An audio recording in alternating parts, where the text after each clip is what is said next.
Saudara dan saudari yang dikasihi Tuhan, kita berjumpa dalam acara Mendekap Kasih Tuhan.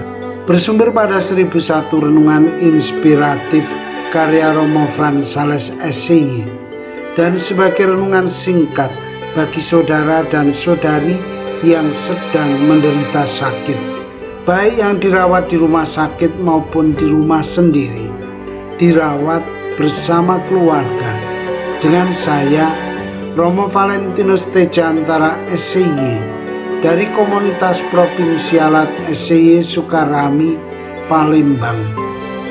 Pada hari ini kita ingin merenungkan tema gunakan inspirasi untuk hidup.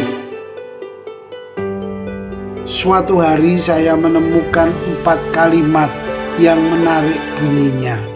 Pertama, ini adalah impian seorang seniman.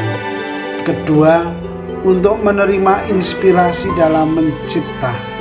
Ketiga, untuk membagikan kreasinya kepada sesamanya.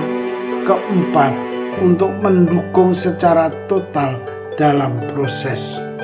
Saya agak bingung dengan makna dari keempat kalimat ini.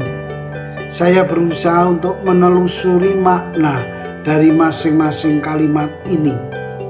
Setelah lama mencari maknanya, saya menemukan bahwa sebuah kreasi seni itu membutuhkan suatu mimpi.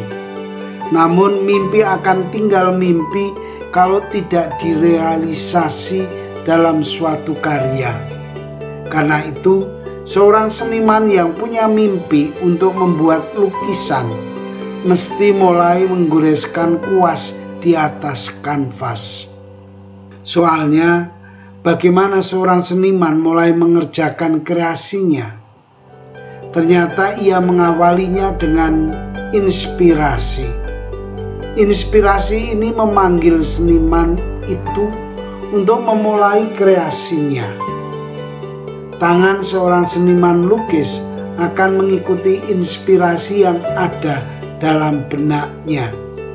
Setelah suatu karya dilahirkan, sebuah lukisan tidak hanya dipajang untuk diri sendiri, tetapi lukisan itu akan diperlihatkan kepada orang lain. Dengan demikian, lukisan itu dapat dinikmati oleh orang lain. Hasil karya itu pun dapat dinilai oleh orang lain juga. Lukisan itu dikritik oleh orang lain. Kritikan yang disampaikan itu justru memberikan dukungan kepada seniman untuk melakukan kreasi-kreasi yang lebih unggul lagi. Lukisan itu menjadi suatu karya yang mampu membangkitkan semangat hidup banyak orang. Saudara dan saudari yang dikasihi Tuhan, hidup manusia itu mesti dimaknai secara mendalam. Kita hidup bukan sekedar hidup. Hidup ini memiliki tujuan yang mesti digapai. Untuk menggapai tujuan itu, orang mesti merancang hidupnya itu sendiri. Orang tidak bisanya duduk manis sambil menantikan bintang jatuh dari langit. Setiap manusia itu seniman yang senantiasa melukis tentang sejarah hidupnya. Kemana arah hidup seseorang itu ditentukan oleh bagaimana ia menggunakan tangannya untuk melukis hidupnya. Ada orang yang merasa bosan dengan hidupnya. Ia sudah sekali merasa capek. Ia tidak bergairah atas hidupnya. Mengapa hal ini bisa terjadi? Hal ini terjadi karena orang tidak memiliki tujuan hidup.